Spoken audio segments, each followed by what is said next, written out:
Striker Scorpion 82 is now sponsored by Warhammer Combat Cards, a card battle game featuring your favourite Citadel miniatures from the 40k universe. Free to download and play, link is in the video description below or on the channel homepage, and by using the unique link it helps support the channel. Thanks and enjoy the game.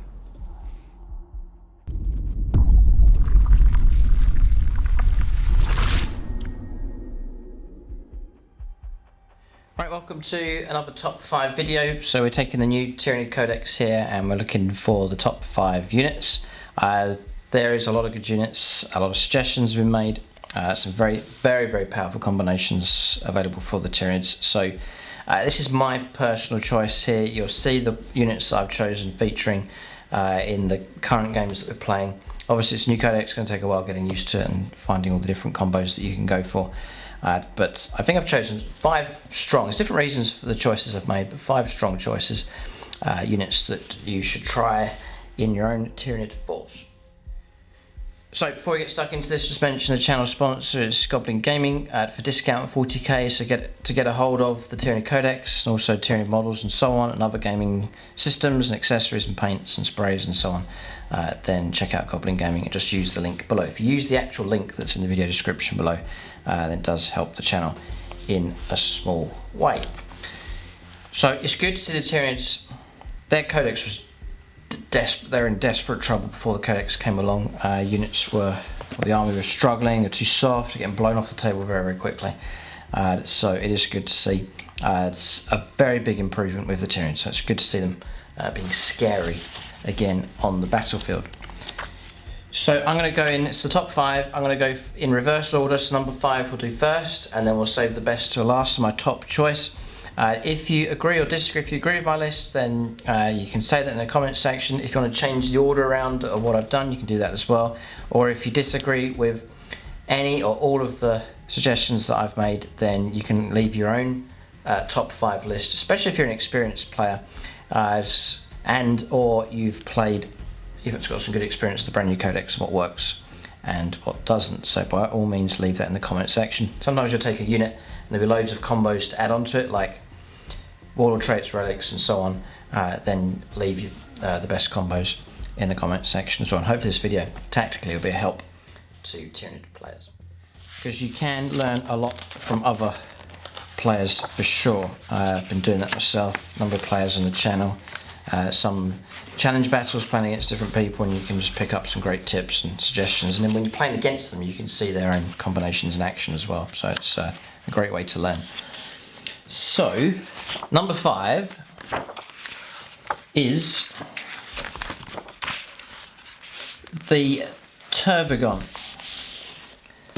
Multiple reasons for this. I'm not just going to pick units, so this is the toughest, most killer unit there is. You've got to play a game where there's a job to be done. It's not just killing the opponent or having a real powerful unit to kill stuff in close combat. There's other roles that need to be filled, and so this is more of a tactical choice being taken here with the Turbagon. So you'll see it running my current list. So far so good with it. It's made a great return. There's some great abilities that it has. So just to give you an idea on the points loadout for this thing. So it's an HQ choice. Yeah, in and of itself, if you just take the stat line in and of itself, it's okay. But if you start stacking up all the bonuses, then it's worth going for. So, Turbagon, 215 points. Adrenal glands is 10 points. Toxin sacs is 5 points. I don't usually bother either of those. So 215. I think it was more expensive. It's got better, but cheaper in the new codex. So that's already off to a good start. The stat line's improved as well. We'll run through this, then talk about sort of the use of the role for this thing on the battlefield. So you're looking at movement 8 to start off with, weapon skill and ballistic skill 3+, which is a great starting point. Strength 7, toughness 8, 17 wounds. Brilliant number of wounds on this thing. 4 attacks, leadership 10, and the 2 up save now. So fantastic armor save on this beast as well. It's a fair bit of effort to bring this thing down. That stat line degenerates, the movement drops an inch at a time, and the weapon skill and ballistic skill drops as well.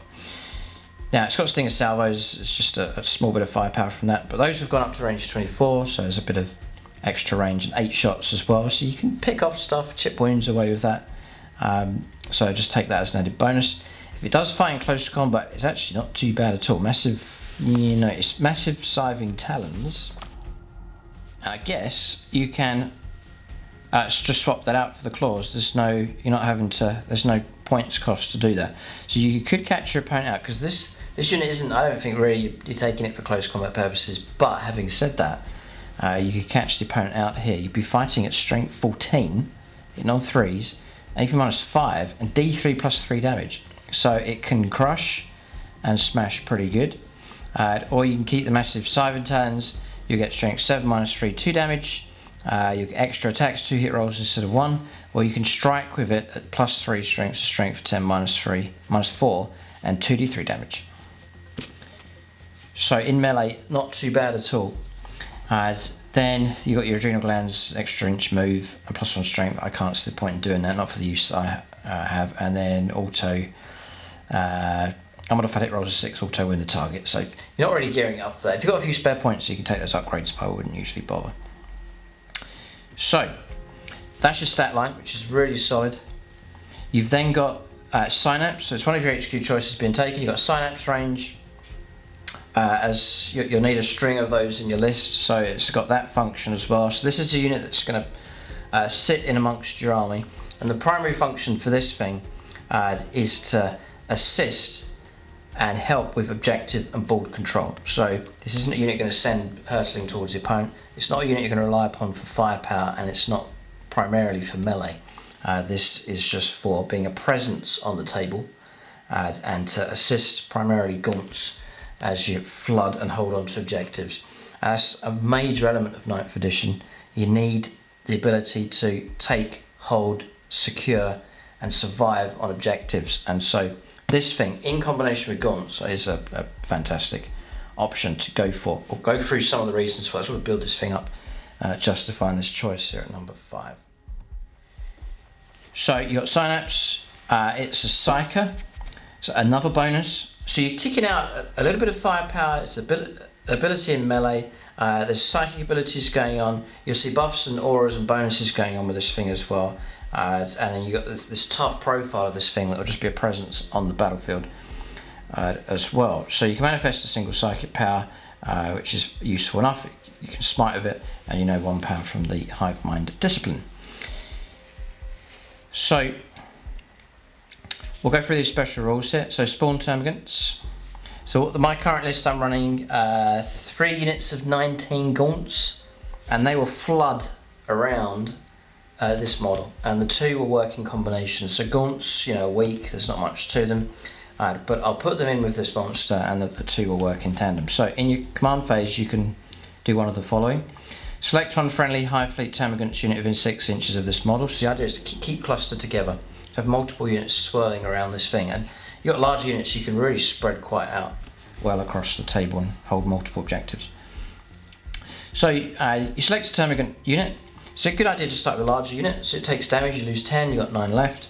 You can return up to 2d6 destroyed models from that unit returned to play. You set those models up within range, so on and so forth. So yeah, the ability to return models to play, you're regaining points that you've lost. You know, it's a strength for the Necrons, and now Tyranids is a great avenue to do that. Or you've got another option here. Once per battle, the model can spawn a new unit of Termagants.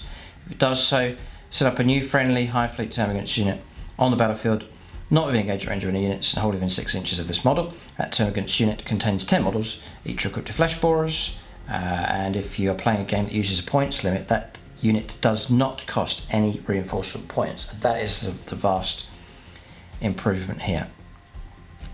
So I think it's fair enough. You can't just constantly keep kicking out fresh units, but you can do it once, like just giving birth to this pre-prepared unit. Now, yeah, in effect, yeah, and with line of sight blocking terrain, obscuring terrain, you can hide this thing. You don't have to, because you don't need it charging up the board. You don't need it in position to shoot. So therefore, and psychic powers you can do where you may not necessarily need to see the opponent's units and so on. So you can hide behind stuff. There's no real need for you to expose this thing, and then that will help with its survivability as well. So what I'm showing you here is Gaunts, Termagants. Yeah, it's just you're adding 70 points of value to your army straight away with that unit. the fresh unit, and then 2d6 worth of models. You know, you could be adding 50 points a turn back to your list as you regenerate slain Gaunts. The value is fantastic. Now, there's further improvements here. Brood Progenitor. So in your command phase, select one friendly Hive Fleet Turbagon unit within Synaptic link range. If this model has not already been selected for ability this turn, to the start of the next command phase, each time model that unit makes a range attack, it's +1 to hit roll. So you're getting +1 to hit rolls now for a unit of Termagants, and again, if it's a larger unit, then the benefit is there. Termagants hitting on 4s, now all of a sudden they're hitting on 3s, which is crazy. And then if we just look at Termagants, it used to be, oh, their firepower's useless, but look, if you take the Flesh Borer, they've bumped the range up to range 18. Assault 1, it's now strength 5, and it's got a bit of AP minus on it as well. And there's other, I won't go into it here on this video, but if you look at the stratagems, there's actually some extra stratagems that can really help to stack that up even better. So actually you can present a bit of semi-decent firepower from the Termagants unit. So you've got multiple units of Termagants, keep topping them up, add a fresh unit in which you can send off to go onto an objective or perform an action or something like that. And then you've got this big beast here, just adding more value to your army and just parking itself on the battlefield. Very hard to dislodge. Now what makes it even more difficult to get rid of, whilst a friendly Hive Fleet Termagant unit is within an inch of this model. So you see all these benefits, you've got to keep those units tight. One unit's not enough, two, so I go for 3 and usually keep them all together. And by the time you put the large creature there and then put one unit here of Gaunts, one unit here, one unit here, you've got a large balled area that's covered. So you've got a Termagant unit of an inch of this model.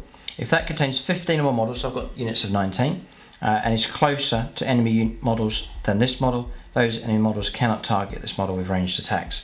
So now you've got a way of shielding this huge monster from firepower coming in. If you're clever with Gaunts, because they're so low profile, you could tuck them in behind a wall, behind a ruin, as they can't be seen by the opponent's force, so you can't get to them, can't remove them, and therefore they can't shoot the monster, even if it can be seen. So I just think if you start stacking up all those benefits, and every game I've played with the Tyranids so far, this thing, in combination with Gaunts, has just done a fantastic job. Now it's Synapse as well, so morale is going to be fine for Gaunts units nearby. Symbiosis, I think, is the word. A symbiotic relationship. So the tighter you keep them together, the more benefits you'll see. There's so much stackable stuff going on with this, that's why I've put this in at number 5. So it's the Turbagon, a tactical choice. And what you can do, I've done it with my list, is now that I know I've got a core unit with lots of troops flooding around, it can look after itself and just get good value in the list, I can then dedicate the rest of the army for firepower, close combat and so on, whilst this thing is occupying a good spot on the board. As long as you can do like the tar pit strategy where the opponent's got some hyper elite unit or a really powerful monster and you just flood the Gaunts in front of them and they have to cut their way through Gaunts, which you can then top up, and so that very powerful unit's just wasting its attacks on humble Gaunt models. So that's another good stratagem that you can do. So to eliminate this and all the Gaunts is a lot of hard work for the opponent, and if they start that process, you can kick out a fresh unit, top up damaged units turn after turn, and so I think that's a very powerful choice indeed. Maybe you think this should be higher up in the list, but I've put it up at number 5. There's a couple of little bits that you can do. So I won't go through the psychic powers, just pick whatever one you want to go for, something a bit aggressive that's going to cause damage, or something that's going to benefit units nearby, like Catalyst or something like that, you can go for. Now there is, just to further show you the extra benefits that you can go for. Yeah, Endless Multitude, 1 CP, use your strategy in your command phase, select Endless Multitude unit to your army, add D3+3 destroy models, can be added back to that unit with 4 wounds remaining. That's utterly ridiculous. It's crazy. So now, I just make sure I got that right. Yeah, Termagants, you can go up to units of 30, they have Endless Multitude keyword, so you can take a unit of 30, you've taken 29 casualties, you got 1 left, auto pass morale, endless swarm on it, add D3 plus 3 models back, and then have her regenerate another 2d6 on top of that. Man, it's crazy, it'll frustrate the life out of your opponent. So it's not all about killing stuff. You've got to have units that will help you on the battlefield and help you with your mission. And if you can keep that combo alive through to the end of the game, you're going to be doing well. And if your opponent decides to go after all of that, and if they do decide to go after all the gaunts, try and chew for all of those, go after the monster and bring her down, then what about the rest of your army that you've got that's heading towards them and causing trouble? So it creates a real conundrum for the opponent to try and deal with. And what I'm looking for here is a relic, because it's an HQ choice. And by all means, leave your own combination for this model, but I just want to cover this. Now, I think I can take this here. Once per battle, the bearer can perform the following actions. So bursting the sack action, the start of your shooting phase. Remember, this is not really great for shooting, so you can afford to do that. This model can start from this action. The action is completed at the end of the phase. When it's completed, set up a new Hive Fleet Ripper Swarms unit on the battlefield within 3 inches of this model, not within engagement range of enemy units. The Ripper Swarm contains D3 plus 1 models, and if you're playing a game that uses a points limit, doesn't cost any reinforcement points again. So now she can give birth to a small unit of Rippers as well, which again you may well need for grabbing and holding objectives, tying units down, multiple functions. So again, what's the relic cost you? Nothing. And then the potential is to gain, I think Ripper Swarms are about 15 points each. Yeah, 15 points a time. So at a minimum, you're going to get 30 points worth of stuff, a maximum of 60 points worth of models. So yeah, if you have a good game, she'll pay for herself. You'll actually get the full cost of the model refunded back to you. So there you go. I'll leave it at that. That's number 5, the Turbagon here. I think tactically, a very, very strong choice for your Tyranid list. Great looking model as well. I just really love the model. Fantastic kit. A really good addition. Just love the big monsters for Tyranids. Always been a massive fan of them. If you like the Tyranids on the channel, by the way, the way they look, there's multiple tutorials for them. So you're welcome to follow those along. Just search on the channel for Tyranids painting tutorial and that red and then bone chitting colour scheme. I'll show you how to do that from start to finish in those videos. So next is, it's, some people have gone off the Swarmlord, but I've put him in at number 4 because when all is said and done, he is a beast. He's a killer, an absolute killer on the battlefield. Would have liked a little bit extra on him, but you can't complain, as you'll see. So now we're going for something different. This is just a killing machine. If you go for that focus and just think this model is going to go out and kill stuff, and with the way the rules have changed now, you don't need him slingshotting units of geniuses up the board, so I give him more of a free reign in my list. He's there to be thrown at against the opponent, if the opponent to try and deal with him and bring him down if they can. Now, because not everything hangs on him, I've given more of a free roll on the battlefield. 220 points is actually dropped. I think he was 260. So 220 is not too bad. And what you get for that is a 9-inch move, so he's fast enough across the board. We'll talk about a few combos you can go for. You're a little bit limited because it's named characters. You can't stack up all the traits and so on him. Weapon skill and ballistic skill 2+. His strength 8. They made him toughness 8 now, which is superb. It's 13 wounds on this thing. And then this is the killer. 9 attacks base. So 9 attacks hitting on 2s, which is utterly crazy. Strength 10. And a 2-up save as well. So there's much more durability on him. The bone sabers will come through at strength 9 and +1 strength. AP -4, which is really good, especially with armor contempt now, giving a bit of a bonus. That AP -4 is really good. And straight damage 3, no nonsense, just 3 damage every time coming through. So we'll show you how to enhance that. They're really going to look for things like stratagems to help you out with him. So again, another Synapse creature, so another key HQ choice being taken. He's got the 4+ invulnerable save. That's really just going to tank half of the hits coming through against him, which is really good. And then blade parry. Once per turn, the first time a saving throw made against a melee attack is failed, it becomes damage 0. So that's quite a cool rule, I think that's fitting. And then domination of the hive mind. In your command phase, select on friendly Hive Fleet core unit within synaptic link range of this model. to the start of next command phase. Each time model that unit makes an attack, you can reroll the hit roll. So you could synaptic link range to a huge unit of Gaunts, for example. They've been blessed with 3+ to hit, and then you make it rerollable. So, you know, every turn just kicking out that reroll to core units. Carnifexes could help out those. They're core. So excellent. And then Hive Commander in your command phase, select one friendly Hive Fleet core unit in synaptic link range. To the start of your next command phase, unit gains objective secured ability. If the unit already has this ability, models in that unit count as one additional model. So another bonus. I haven't used it too much, but it really could help you in the situation where you're trying to grab and hold an objective. And objective secured really help with that. So keep that one in mind. And it's synaptic link range, so it really could go right across the board to help a unit out. And the other great thing about him is he's a Psyker. He can manifest 2 psychic powers and deny 2 as well.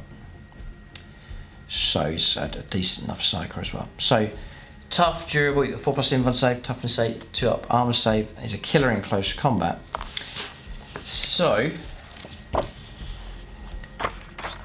a few ways I like to operate with him. I don't like holding him back anymore. He's in amongst a load of other monsters if you check out the battle reports. So yes, the opponent could go after him, but there's a lot for the opponent to try and deal with. And it seems to be that he's often making it through. I do take some casualties, but the opponent looks at him and goes, I've got 2 monsters, one without an invuln and this guy with an invuln, and usually they go after the other creature and leave him. Unless he's a major priority, but which he sometimes is. Now, so the Warlord trait for him is not particularly great. The synaptic linchpin, which is a shame. Would have loved something that let him do mortal wounds on his close combat attacks. So what you can go for, if you're moving him in towards, say, a character you're going to try and bring down, yes, is excellent in close combat, but little tricks is you can do things like smite the target to knock some mortal wounds against it. You can go for the other great thing about him, rapid regeneration is just 1 CP now to restore D3 lost wounds. Very, very useful indeed, and not as costly, which is excellent news. You can go for trampling charge, so you've done a psychic attack, cause mortal wounds. You can do a Hive Tendril monster attack, again for 1 CP. It doesn't have Horn Chitin. Wait, no. Oh, it does. Ha! He does. Horns Chitin, yeah. Alright, well if you don't have that, then you'll call on for 1 CP, on a 2 to 4 you'll cause 3 mortal wounds. On a 5+, it's D3 plus 3 mortal wounds. Utterly ridiculous. Yeah. That's mad. He's insane. I've only just seen that he has that keyword. I was going to say that he didn't have the keyword and it's D3 mortal wounds, which is still good, but it's a straight 3 on a 2+. And if you get that 5+, it's a potential of 6 mortal wounds. He's a killer. I don't care what anyone says. He's mad. And then the other thing you can go for is to protect him even more. Indomitable Monstrosity, 1 CP. So basically, attacks of 1 to 3 to wound always fail. So now you start adding that to toughness 8, 2+ save, 4+ invuln save, and the ability to regenerate wounds. It's mad. And then this one here, Voracious Appetite, again cheap, 1 CP. It's reroll your wounds for 1 command point. He will hack through things like vehicles, characters, heavy infantry, very, very fast. The nightmare of a unit. It does have the fear factor. Amount of times I've played against people and they've gone, oh no, he's got a Swarmlord. So that's a good that's a good sign. So it is a psychological threat for sure. So there's so many good points of him. Tyranids are very, very strong now. It's been a refreshing time using them in recent games. So I would recommend the Swarmlord. And the other thing, hobby-wise, trying to keep the channel sort of hobby-orientated as well. The model, the kit is incredible. It's a beautiful, beautiful plastic kit. So if you're a Tyranid player and you haven't got the kit yet, it comes highly recommended. It's a beautiful thing to put together. It's multiple choice, so you can build a Swarmlord or the plastic Hive Tyrant. So lots of options available. But the Swarmlord, just with the multiple bone sailors, just looks fantastic.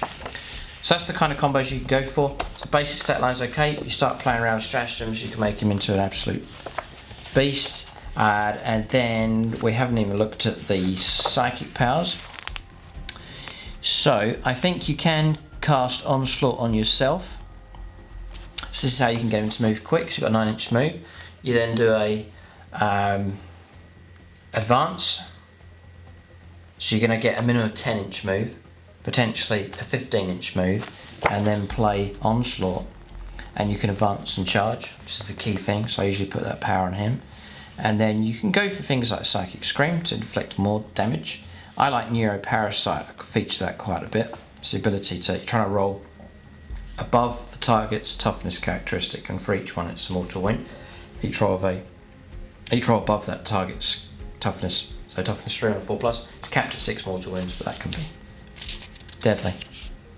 So that is another good option to go for as well. So you can play around with psychic powers and just configure it depending on what you want to do and what you want the Swarmlord to do. But I usually used to hide him, which was a shame. You know, I was slingshotting Gene Steal units up the board, but I've departed away from that. The rules have changed anyway, and now he's got much more of a free reign, which is much more scary for the opponent because the Swarmlord is looking to get engaged in the fight as early as possible, which fits with fluff. This thing's meant to just sniff the enemy and just go straight after them. So that's the Swarmlord. So I really hope this has helped you. You might decide to take one of these combinations we've talked about in this video and then try it out, and then hopefully it will help you out in your games. Feel free to experiment and try things out. So it's not just saying, oh, take a Swarmlord. It's take a Swarmlord and do this, this, this and this, and add this and so on, and start to get those combinations to work for you. So that's number 4. So you see the Turbagon, tactical choice, a Swarmlord, very close combat, major threat in the face of the opponent, and just an absolute killer, which you can really enhance with stratagems. Number 3 is something different, a different function on the board. Again, it's one of my favourite models. It is the Tyranids.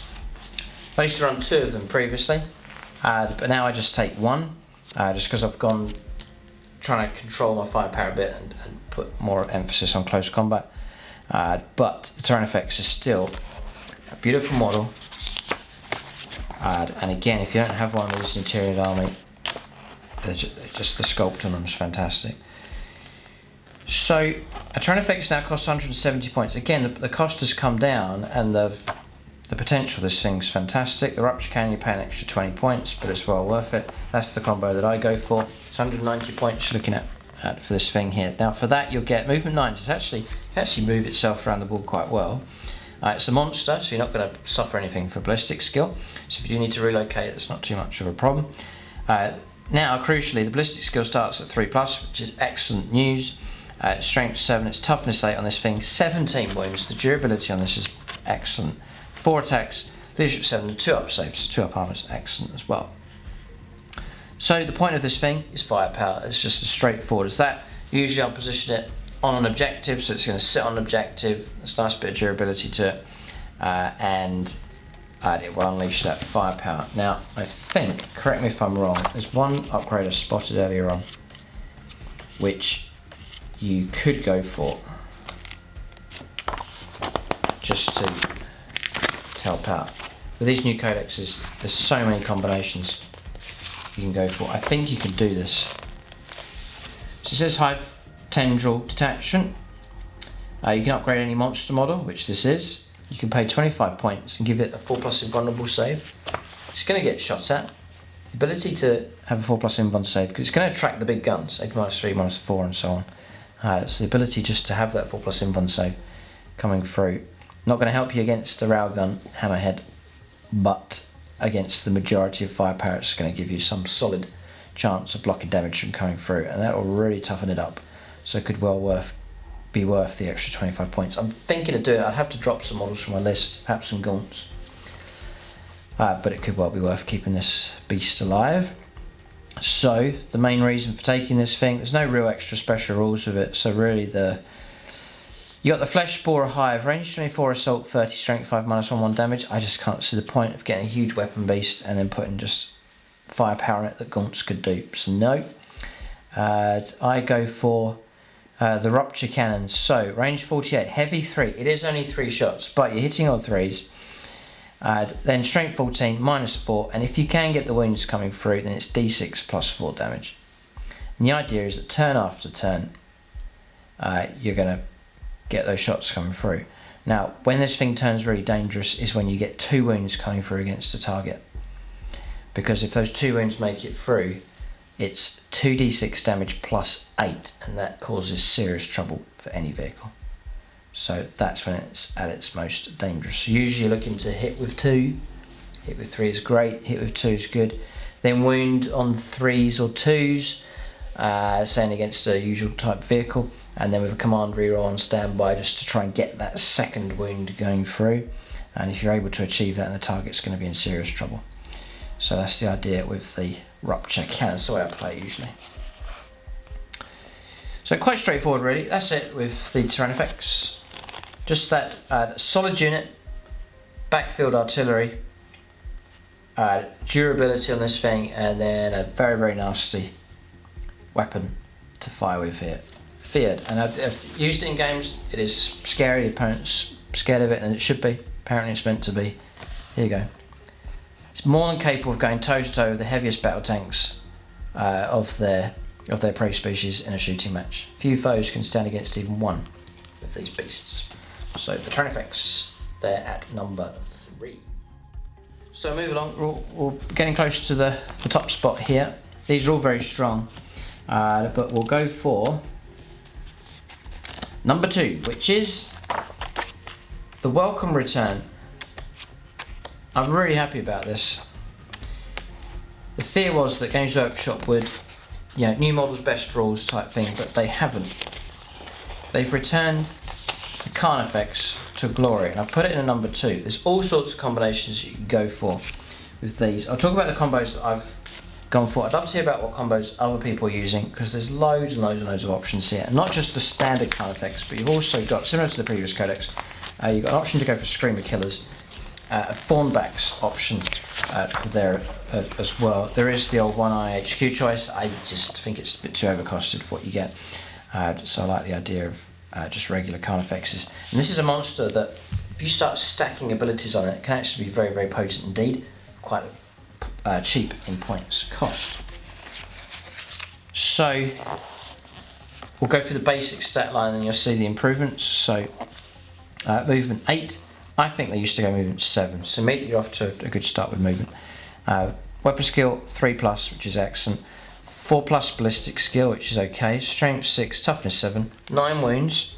It's just a wound short of a rhino here, so it's built like a tank. 4 attacks base, and they've given it the 2-up save, which is great. And then the thing that sealed the deal for me now is this ability here, the armoured exoskeleton. Each time an attack is allocated to this model, so that's melee or close, melee or shooting, subtract 1 for the damage characteristic of that attack to a minimum of 1. It makes a huge difference in a game.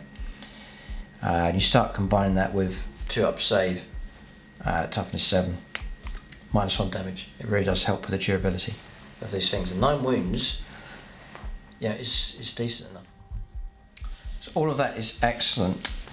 Now, the combos that I go for Carnifexes, for the regular Carnifex, I've actually gone for firepower, mobile firepower, close combat.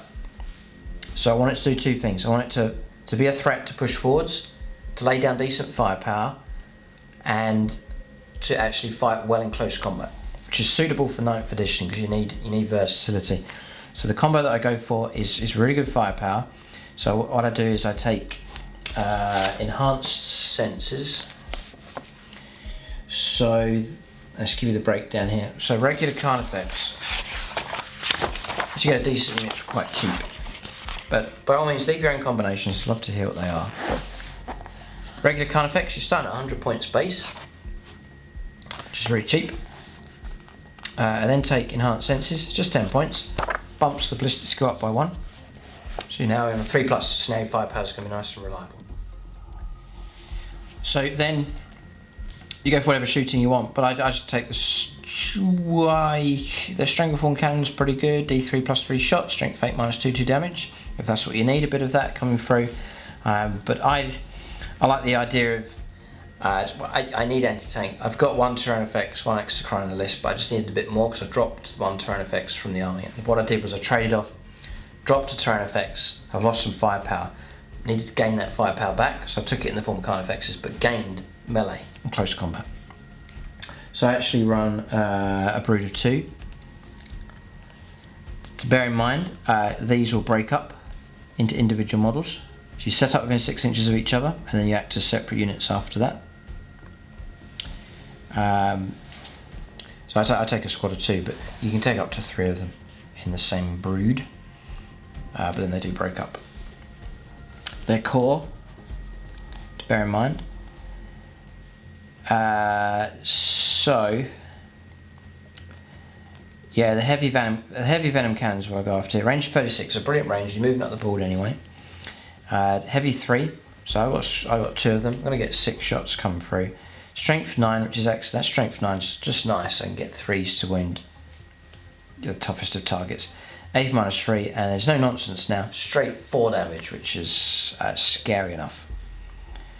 Scary enough. They chip away wounds quite nicely on a variety of targets, so that's great. Now they're not primarily, the firepower's there to support, but it's not just that. I want them there fighting in close combat. So then what I give them, that's what the Carnifex can do. You can load it out for whatever you want to do. I want it to do both tasks well. So firepower's okay, it's not the best, but it's decent. And then I pay the points for the crushing claws. Now I think you have to pay 10 points. Let's just check I got this right. So yeah. So any number of models can have their Carnifex Scythe Antennas replaced with any of the following: 2 Death Spitters, 2 Devourers, 1 Strangleform Cannon, 2 Carnifex Crushing Claws. Yeah, it says Carnifex Crushing Claw is 5 points. So I think you have to pay 10 to get that. Correct me if I'm wrong. So Enhanced Sense is 10, Double Crushing Claws is 10. So you're looking at a 120 point model. That is cheap for a monster with decent firepower. And in those claws, you've got 4 attack space hitting on 3s.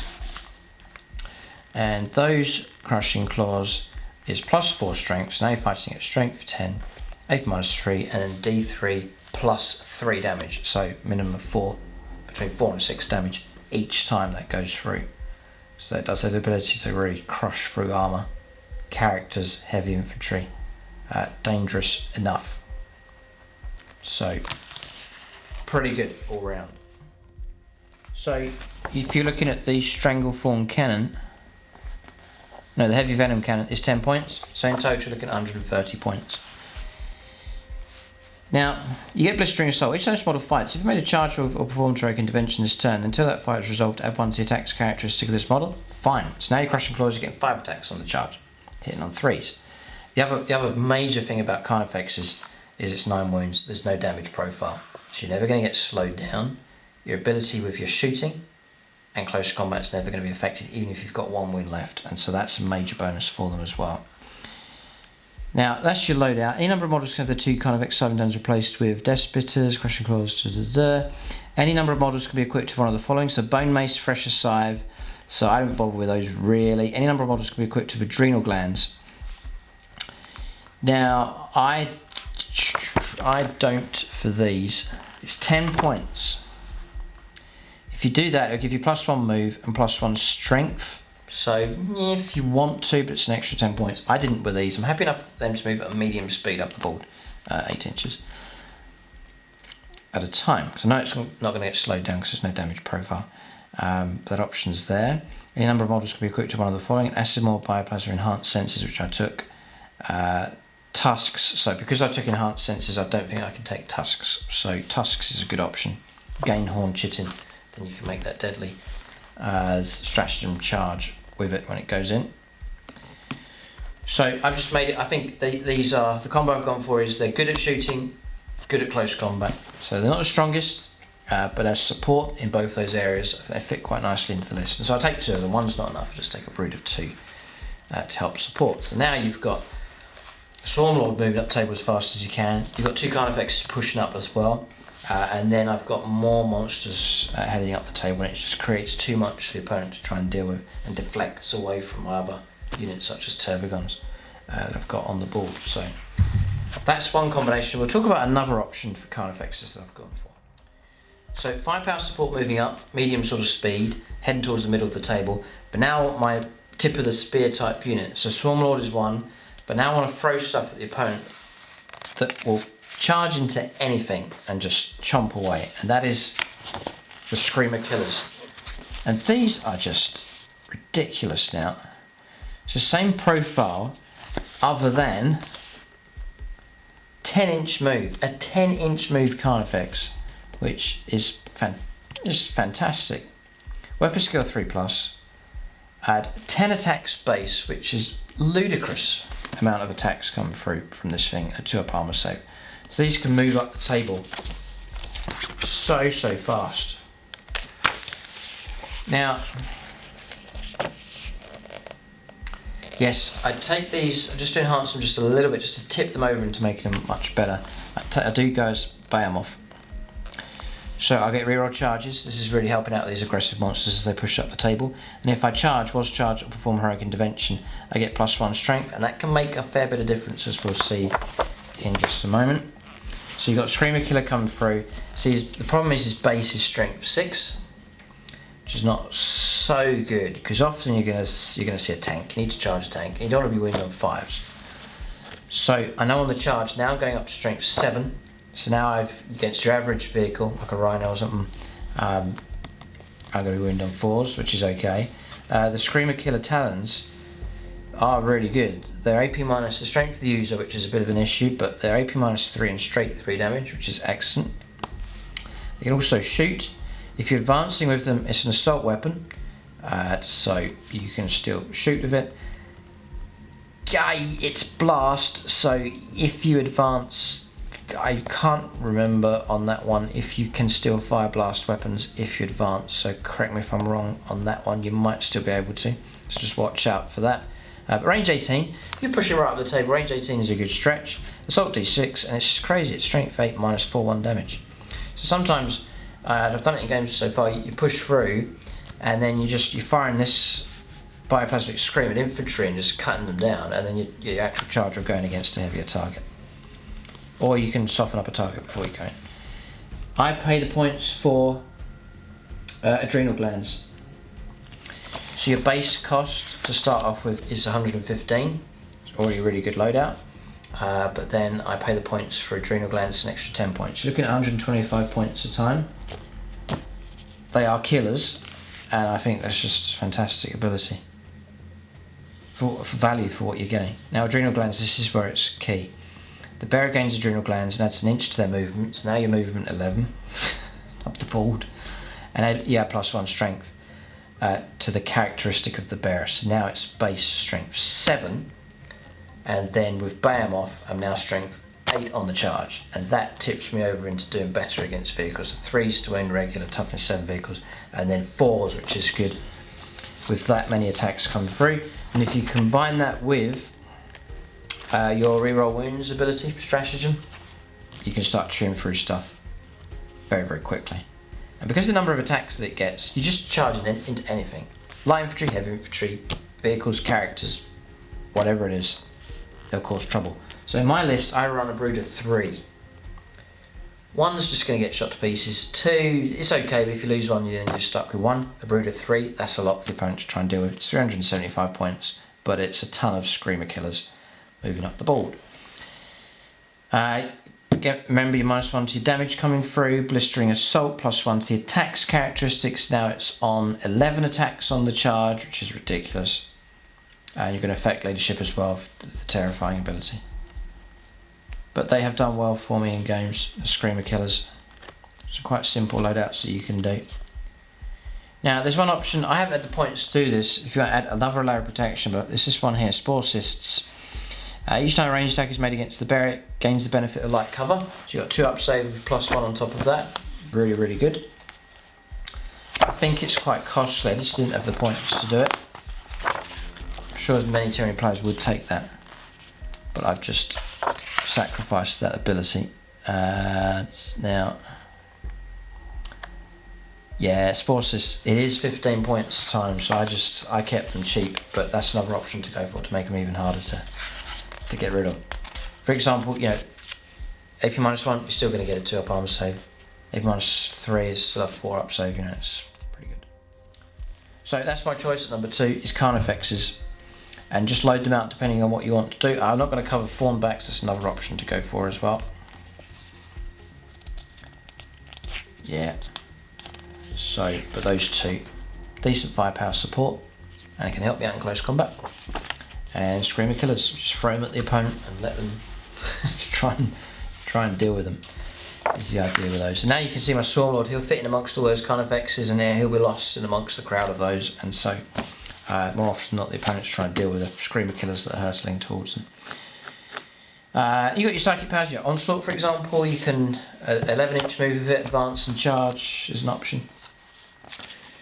So that's number 2. So we've seen the Turbagon for a tactical choice, Swarmlord just a close combat killer, the Tyrannifex for sitting on objectives and just delivering decent firepower, and then we've looked at Carnifexes, nice versatile unit.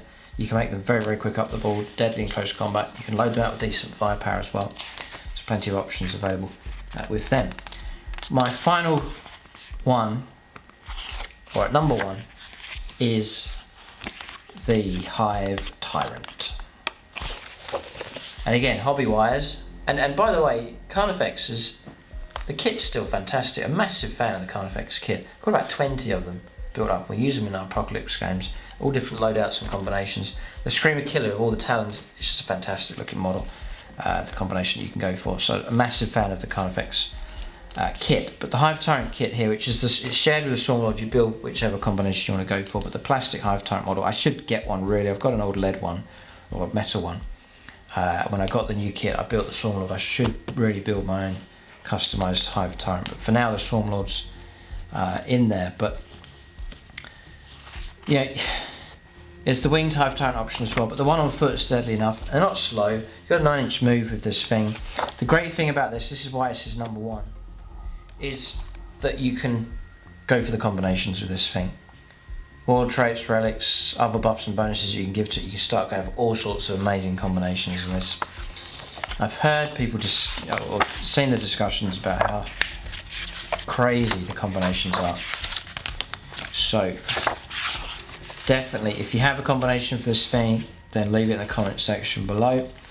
Your basic starting point is 160 points, which is okay for what you get, because it's just a generally good all-round model.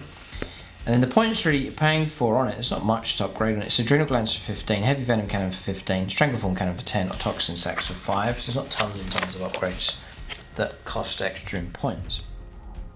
So movement 9, even if you drop to a couple of wounds remaining, you're still going to movement 6. Weapon skill of 2+, ballistic skill 2+. They've made it toughness 8, which is excellent. 12 wounds, 5 attacks as base, and they've given it the 2-up armor save. It will have the 4+ invulnerable save, which is a huge benefit to have. If you want to go super protective on it, you can go for your Tyrant Guard to add another layer of protection to it as well. And what I would say is, you want to take, similar to what I've talked about the Carnifex as being able to do 2 different things. You want to try and get this thing to do a bit of everything really well. So Synapse, Psychic, Command Phase, shooting, close combat. You know, try if you can get all of those things out of it each time, just get a lot of value for the model. So because your ballistic skill, for example, 2-up, you know, you really want to take advantage of that.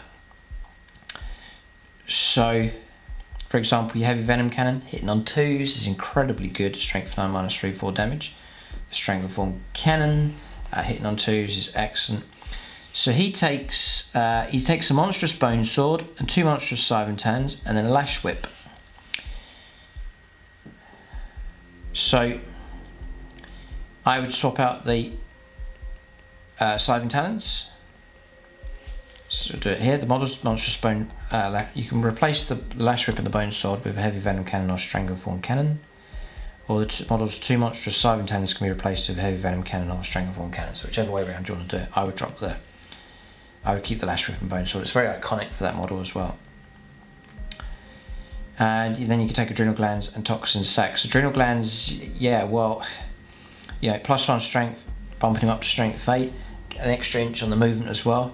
Really worth going for that, I would say. the Lash Whip. The bearer gains the Lash Whip keyword each time the bearer makes a melee attack. It reroll hit rolls of 1, which is excellent. Staying on 2 stick rerolls 1, which is excellent. And 6 is to auto win the target in melee.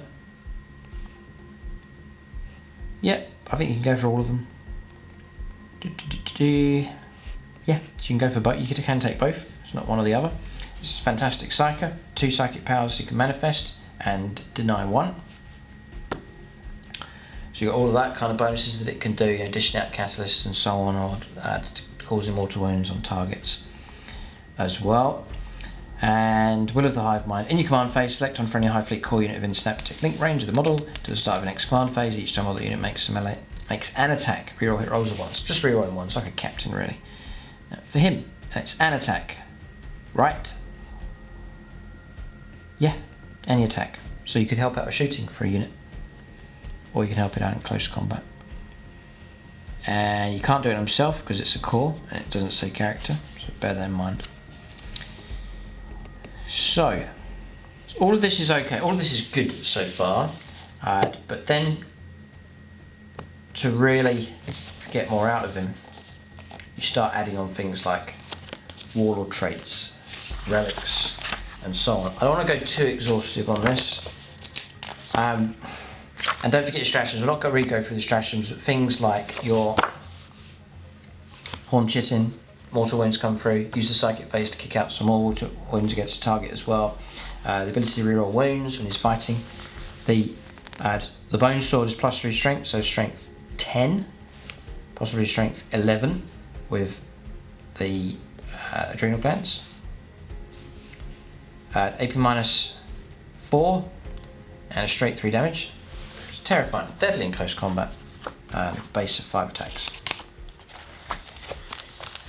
So again, with this model, I'd be looking to move. He goes moves 9 with the glands, move 10. So he's going to move up nice and quick, just normal movement up the table, nice and quick.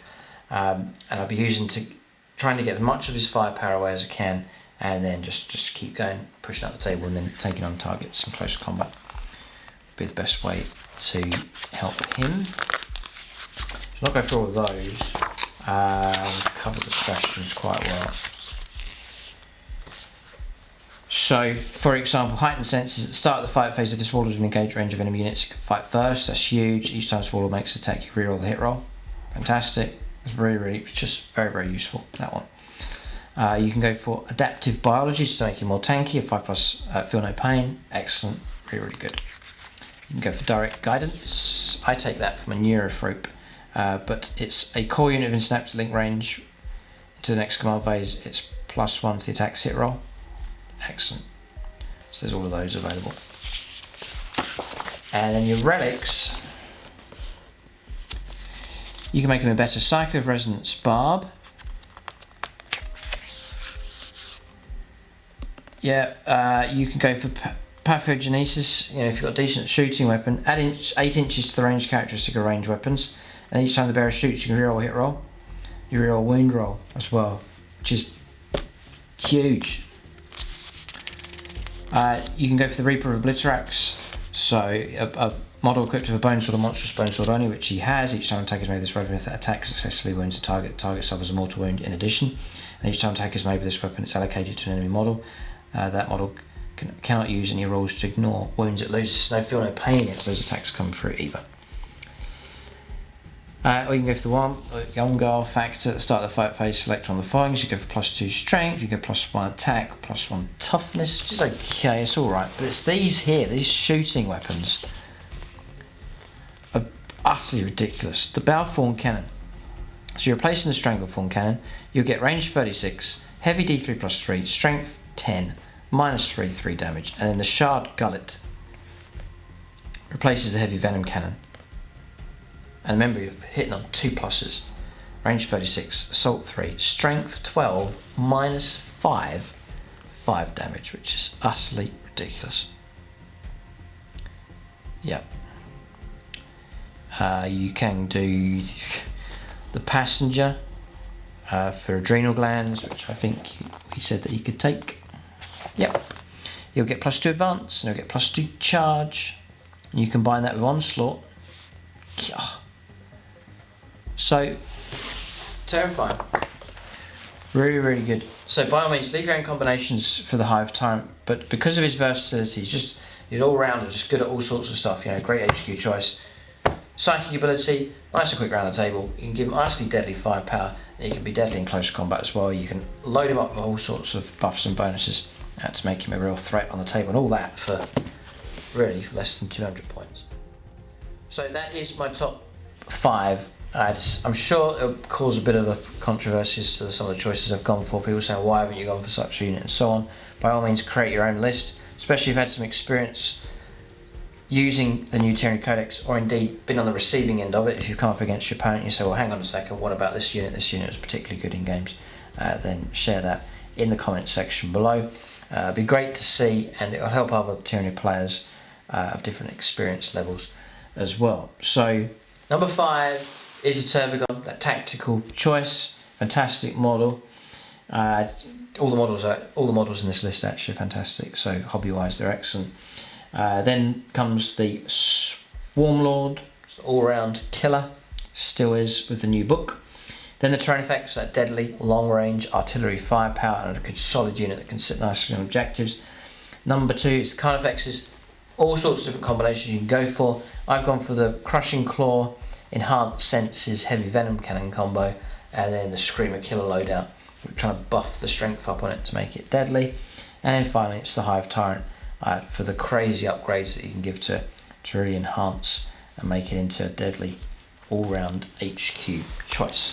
So that is the top 5 for the Tyranids. It is a strong codex.